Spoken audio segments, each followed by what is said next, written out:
അപ്പോൾ ഇത് ഇന്നലത്തെ ബൂസ്റ്റ് പുഡിങ്ങിൻ്റെ ബാക്കി വന്നതാണ് കേട്ടോ. ബാക്കി വന്ന മീൻസ് എല്ലാവരും കഴിച്ചതിൻ്റെ ഒരു ബാക്കി പീസും കൂടി ഉണ്ടായിരുന്നു. അപ്പോൾ എന്താ പറയുക, അത് ഞാൻ ഫ്രിഡ്ജിൽ വെച്ചിട്ടുണ്ടായിരുന്നു ബാക്കി വന്നത്. അപ്പോൾ അത് കഴിക്കാൻ വേണ്ടിയിട്ട് എടുത്ത് നോക്കിയപ്പോൾ എന്താ പറയുക, കഴിക്കാൻ ഇങ്ങനെയാണ് കേട്ടോ. നല്ലോണം സെറ്റായിട്ടുണ്ട്. അപ്പം ലാസ്റ്റ് ഇങ്ങനെയൊക്കെ ആയിട്ടുണ്ട് ഫ്രിഡ്ജിലൊക്കെ വെച്ചപ്പോൾ.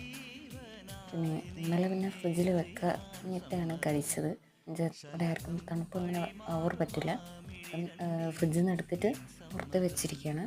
അപ്പം ഫ്രിഡ്ജിൽ നിന്ന് എടുത്ത പോലെ ഒന്ന് വീഡിയോ ചെയ്യാൻ വിചാരിച്ചിട്ട് എടുത്ത വീഡിയോ, കുഞ്ഞ് ക്ലിപ്പാണ് കേട്ടോ അത്. നല്ല ടേസ്റ്റ് ഉണ്ട്, നല്ല മധുരമുണ്ട്, നല്ല സെറ്റായിട്ടുണ്ട്.